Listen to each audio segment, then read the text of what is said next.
ओम श्री गणेशाय नमः। दोस्तों, श्रावण मास के पूर्णिमा के दिन जब बहन की आंखों में भाई की लंबी उम्र की दुआ होती है और भाई की कलाई पर बंधी एक डोरी बन जाती है रक्षक की मजबूत डोर। यही है रक्षाबंधन, प्रेम, विश्वास और सुरक्षा का अमूल्य पर्व। यह केवल एक रक्षा सूत्र नहीं, यह है एक प्रतीक, बहन की ममता का, भाई के वचन का और सनातन परंपराओं की गहराई का। आज हम आपको सुनाने जा रहे हैं एक ऐसी पावन कथा जिसमें छुपी है रक्षाबंधन के पीछे की प्राचीन और पवित्र परंपरा की झलक। कभी द्रौपदी और श्री कृष्ण की आत्मीयता में, तो कभी देवी लक्ष्मी और राजा बलि की भक्ति में।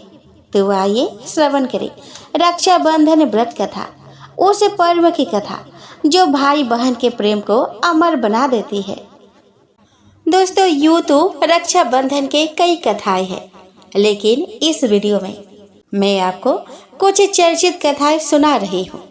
इनमें से पहली कथा का धार्मिक महत्व है, जिसे पूजन के साथ कहा जाता है। बाकी की कथाएं भाई बहन के प्रेम के प्रतीक, इस अनोखे त्योहार की महत्ता से संबंधित है। एक बार युधिष्ठिर ने भगवान कृष्ण से पूछा कि हे अच्युत, मुझे रक्षाबंधन की वह कथा सुनाइए जिससे मनुष्य के प्रेत बाधा तथा दुख दूर होता है। भगवान कृष्ण ने कहा कि हे पांडव श्रेष्ठ, एक बार दैत्य तथा सूरों में युद्ध छिड़ गया और यह युद्ध लगातार 12 वर्षों तक चलता रहा। असुरों ने देवताओं को पराजित करके उनके प्रतिनिधि इंद्र को भी पराजित कर दिया। ऐसी दशा में देवताओं सहित इंद्र अमरावती चले गए। उधर विजेता दैत्यराज ने तीनों लोकों को अपने वश में कर लिया।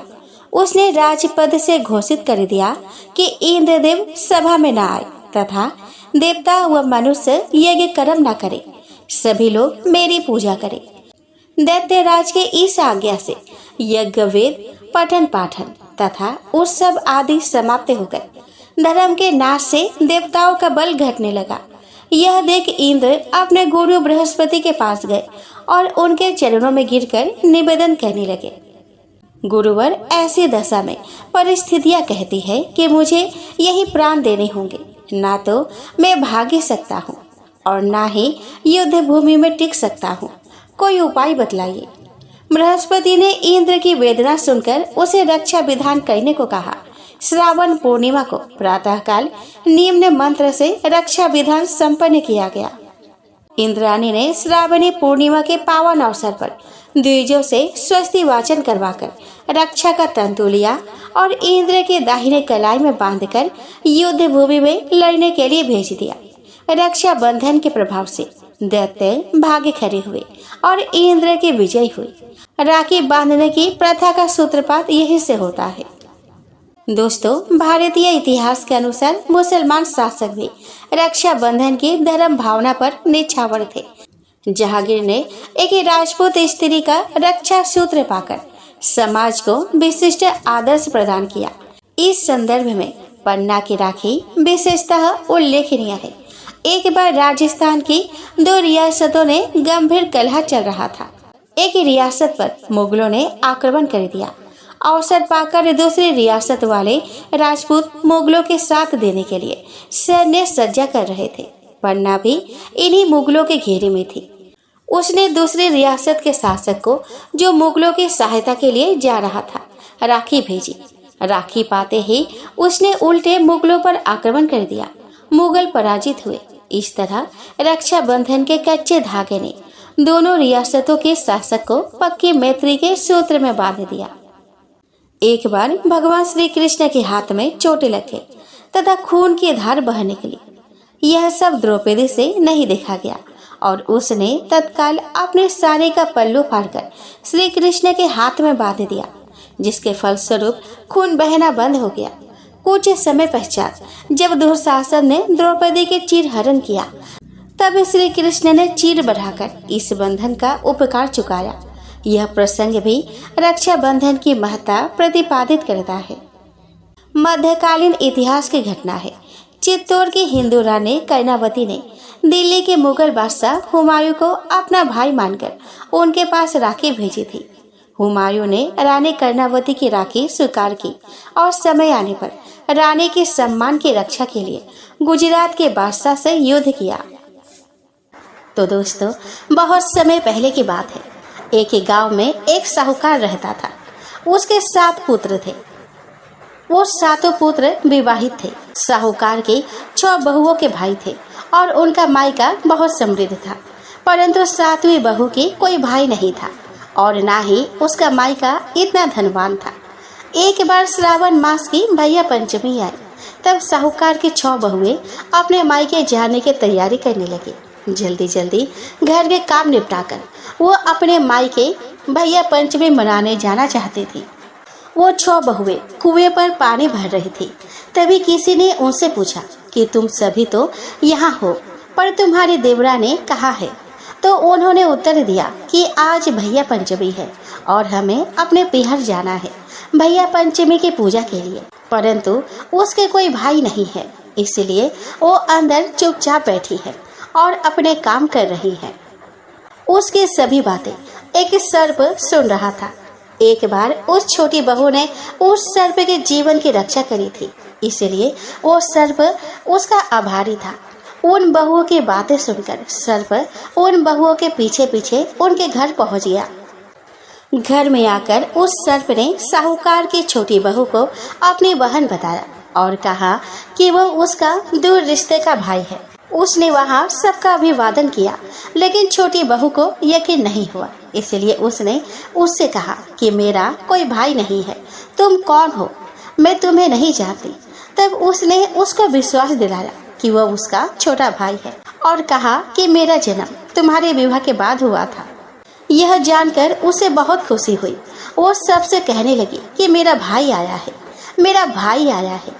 उसे याद आ रहा कि आज तो भैया पंचमी है, परंतु उसने कभी यह त्योहार नहीं मनाया था, इसीलिए उसे उसके विधि नहीं पता थी। वो सासू माँ से बोली कि सासू माँ, मेरा भाई आया है, आज भैया पंचमी है, मैं क्या करूँ। उसकी सास ने कहा कि पहले चूल्हा लीपकर उस पर चावल चढ़ा, जब चावल बन जाए तो उसमें घी बूरा मिलाकर अपने भाई को खिला। उसने वैसा ही किया। खाना खाने के बाद उस भाई ने कहा कि बहन, मैं तुम्हें अपने घर ले जाने के लिए आया हूँ, सभी तुमसे मिलकर बहुत खुश होंगे। बहू ने अपने सास से पूछा तो उसके सासू माँ ने उसे जाने की आज्ञा दे दी। जब इंसान के रूप में सर्प अपने बहन को अपने साथ लेकर वहां से चला, तो उसने मार्ग में उस बहन को अपने विषय में बताया कि मैं एक सर्प हूँ और एक बार तुमने मेरे जीवन की रक्षा की थी और मुझे भाई माना था, इसीलिए मैं अब तुम्हारा धर्म भाई हूँ। अपने बिल के पास पहुंचकर मैं अपने असली रूप में आऊँगा, तब तुम बिना डरे मेरे पूंछ को पकड़ लेना और मेरे साथ बॉम्बे में आ जाना। उसने वैसा ही किया और बॉम्बे में पहुंचने के बाद उस सर्प ने उसे अपने परिवार से मिलाया। अपनी पत्नी से कहा कि यह मेरी धर्म बहन है। तब उसकी पत्नी बोली कि यह मेरी ननद है। भतीजे बोले कि हमारी बुआ आई है। सभी ने मिलकर उसका स्वागत किया। साहूकार की छोटी बहू ने वहाँ पे देखा कि सांप के बच्चे की माँ अपने बच्चों और छोटे भाई बहनों को घंटी बजाकर बुलाती है दूध पीने के लिए। एक ही दिन उसने कहा कि मैं इन्हें दूध पिला देती हूँ। उसकी भाभी ने कहा कि ठीक है, परंतु ध्यान रखना कि घंटी दूध ठंडा हो तभी बजाना, उससे पहले नहीं। किंतु उसने गलती से घंटी पहले ही बजा दी। तब तक दूध गर्म ही था और उस सांप के छोटे भाई बहन का गर्म दूध पीने से जीभ, फन, पूंछ आदि जल गए। इससे वो बहुत नाराज हुए और बोले कि इसने हमें गर्म दूध से जलाया है, हम इसको सजा देंगे, हम इसको खाएंगे। तब उसके भाभी ने कहा कि नहीं, इनसे गलती हुई है, इन्हें माफ कर दो, मैं इनकी तरफ से क्षमा मांगती हूँ। तभी सर्प की पत्नी के पुत्र हुआ तो उसने अपनी ननद यानी कि साहूकार की छोटी बहू से पूछा कि बोलो ननद जी, आपको क्या चाहिए अपने भतीजे के जन्म की खुशी में। तब उसने अपने भाभी से एक 9 लखा हार मांगा। भाभी ने ननद को 9 लखा हार भेंट में दे दिया और उससे यह कहा कि यदि आप इस हार को पहनोगे तो यह हार ही रहेगा। परंतु अगर कोई दूसरा इसे पहनेगा तो उसके गले में यह सर्प बन जाएगा। इधर साहूकार का छोटा लड़का अपनी पत्नी को लेने के लिए आया तो उसके पत्नी ने ईश्वर से प्रार्थना की कि हे ईश्वर, यदि मेरे पति को यह पता चलेगा कि एक सर्प मेरा भाई है तो पता नहीं उसे कैसा लगेगा, इसीलिए आप इस बाम्बी के स्थान पर महल बना दो। ईश्वर ने उसकी मनोकामनाएं पूर्ण कर दी और जहाँ बाम्बी थी वहाँ एक सुंदर महल बन गया। साहूकार का बेटा वहाँ पे आया और 2 दिन के लिए वहाँ रुका। उसका वहाँ बहुत आदर सत्कार हुआ। फिर जब उस लड़के ने अपने पत्नी को लेकर जाने के लिए कहा तो उस धर्म भाई ने विदा करते समय बहुत सारे दास दासी, हाथी घोड़े, धन दौलत देकर उन्हें विदा किया। जब वो वहां से निकले तो मार्ग में साहूकार के बेटे को याद आया कि वो वहां पर अपना कुछ सामान भूल आया है। उसने अपना सामान लाने के लिए वापस जाने के लिए कहा तो उसकी स्त्री ने कहा कि ऐसा कौन सा कीमती सामान है जिसके लिए हम दोबारा लौटे, हम अभी अपने घर चलते हैं। परंतु उसका पति नहीं माना और वापस लौटकर उसी स्थान पर आ गया। परंतु अब वहां पर कोई महल नहीं था, वहां तो सांप की बाम्बी थी।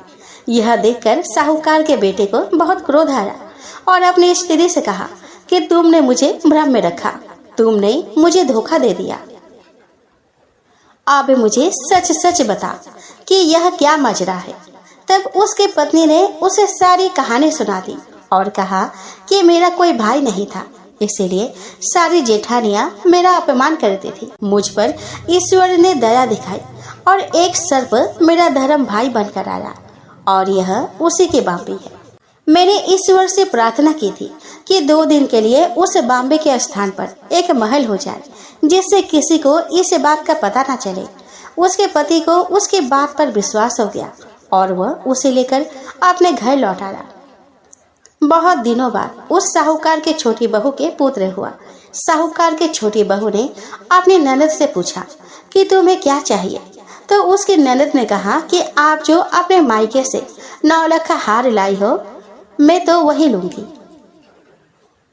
तब छोटी बहू ने उससे कहा कि तुम उसकी जगह कुछ भी ले लो, मैं खुशी से दे दूंगी, पर उसे मत लो, यह मेरे पीहर का हार है। यदि इसे मेरे अतिरिक्त कोई दूसरा पहनेगा तो यह सर्प बन जाएगा। परंतु उसकी ननद नहीं मानी और बोली कि मैं तो यही हार लूंगी। तब उस बहू ने अपनी ननद को वो हार दे दिया। जैसे ही वो ननद उस हार को हाथ में लेकर देखने लगी तभी वो सर्प बन गया। यह देखकर ननद बहुत डर गई। तब छोटी बहू बोली कि मैंने आपसे पहले ही कहा था कि यह मेरे पीहर का हार है। फिर उसने अपनी ननद को अपनी सारी कहानी बताई कि कैसे एक सर्प उसका धर्म भाई बनकर आया और उसने उसके पीहर की कामना पूरी की। यह सुनकर उन सभी को बड़ा अचंभा हुआ। इस प्रकार सच्चे मन से ईश्वर से भैया पंचमी के दिन उसने जो मांगा ईश्वर ने उसे दे दिया। इसीलिए जो भी श्रावण मास के कृष्ण पक्ष की पंचमी को भैया पांचे मनाए और विधि विधान से पूजा करे, साथ ही विनायक जी की कहानी कहे या सुने, उन सब की ईश्वर उसी प्रकार मनोकामनाएं पूरी करे जैसे साहूकार की छोटी बहू की करी। एक बार भगवान शिव तथा माता पार्वती नर्मदा नदी किनारे बैठे थे। वह माता पार्वती ने भगवान शिव से समय व्यतीत करने के लिए चौपर खेलने को कहा। शिव चौपर खेलने के लिए तैयार हो गए, परंतु इस खेल में हार जीत का फैसला कौन करेगा, यह प्रश्न उनके समक्ष उठा। तो भगवान शिव ने कुछ तिनके एकत्रित कर उसका एक पुतला बनाकर उसकी प्राण प्रतिष्ठा कर दी और पुतले से कहा कि बेटा, हम चौपर खेलना चाहते हैं, परंतु हमारी हार जीत का फैसला करने वाला कोई नहीं है, इसीलिए तुम बताना कि हम दोनों में से कौन हारा और कौन जीता। उसके बाद भगवान शिव और माता पार्वती का चौपर खेल शुरू हो गया। यह खेल 3 बार खेला गया और संजोग से तीनों बार माता पार्वती ही जीत गई। खेल समाप्त होने के बाद बालक से हार जीत का फैसला करने के लिए कहा गया, तो उस बालक ने महादेव को विजय बताया। यह सुनकर माता पार्वती क्रोधित हो गई और क्रोध में उन्होंने बालक को लंगड़ा होने और कीचड़ में पड़े रहने का श्राप दे दिया। बालक ने माता पार्वती से माफी मांगी और कहा कि यह मुझसे अज्ञानवश ऐसा हुआ है, मैंने किसी दिवस भाव में ऐसा नहीं किया। बालक द्वारा क्षमा मांगने पर माता ने कहा कि यहाँ गणेश पूजन के लिए नाग कन्या आएंगी, उनके कहे अनुसार तुम गणेश व्रत करो, ऐसा कहने से तुम मुझे प्राप्त करोगे। यह कहकर माता पार्वती शिव जी के साथ कैलाश पर्वत पर चली गई। ठीक 1 वर्ष बाद उस स्थान पर नाग कन्या आई। तब नाग कन्याओं से श्री गणेश के व्रत की विधि मालूम करने पर उस बालक ने 21 दिन लगातार गणेश जी का व्रत किया। उसकी श्रद्धा से गणेश जी प्रसन्न हुए। उन्होंने बालक को मनोवांछित फल मांगने के लिए कहा। उस पर उस बालक ने कहा कि हे विनायक, मुझ में इतनी शक्ति दीजिए कि मैं अपने पैरों से चलकर अपने माता पिता के साथ कैलाश पर्वत पर पहुंच सकूं और वे यह देखकर प्रसन्न हो। तब बालक को वरदान देकर श्री गणेश अंतर्ध्यान हो गए। इसके बाद वह बालक कैलाश पर्वत पर पहुंच गया और कैलाश पर्वत पर पहुंचने की अपनी कथा उसने भगवान शिव को सुनाई। चौपर वाले दिन से माता पार्वती शिव जी से विमुख हो गई थी। अतः देवी के रुष्ट होने पर भगवान शिव ने भी बालक के बताए अनुसार 21 दिनों तक श्री गणेश का व्रत किया। इस व्रत के प्रभाव से माता पार्वती के मन से भगवान शिव के लिए जो नाराजगी थी वह समाप्त हो गई। तब यह व्रत विधि भगवान शंकर ने माता पार्वती को बताई। यह सुनकर माता पार्वती के मन में भी अपने पुत्र कार्तिकेय से मिलने की इच्छा जागृत हुई। तब माता पार्वती ने भी 21 दिनों तक श्री गणेश का व्रत किया तथा दूर्वा, फूल और लड्डुओं से गणेश जी का पूजन अर्चन किया। व्रत के 21वें दिन कार्तिकेय स्वयं माता पार्वती से आ मिले। आइए दोस्तों, अब हम श्रवण करें लप्सी तप्सी की कथा। तो दोस्तों, एक लप्सी था और एक तप्सी था। तप्सी हमेशा भगवान की तपस्या में लीन रहता था। लप्सी रोजाना 1.25 सेर की लापसी बनाकर भगवान को भोग लगाकर जिम लेता था। एक दिन वे दोनों लड़ने लगे। तप्सी बोला कि मैं रोज भगवान की तपस्या करता हूँ, इसीलिए मैं बड़ा हूँ। लप्सी बोला कि मैं रोज भगवान को 1.25 सेर लापसी का भोग लगाता हूँ, इसीलिए मैं बड़ा हूँ। नारद जी वहाँ से गुजर रहे थे। दोनों को लड़ता देखकर उनसे पूछा कि तुम क्यों लड़ रहे हो। तप्सी ने खुद को बड़ा होने का कारण बताया और लप्सी ने अपना कारण बताया।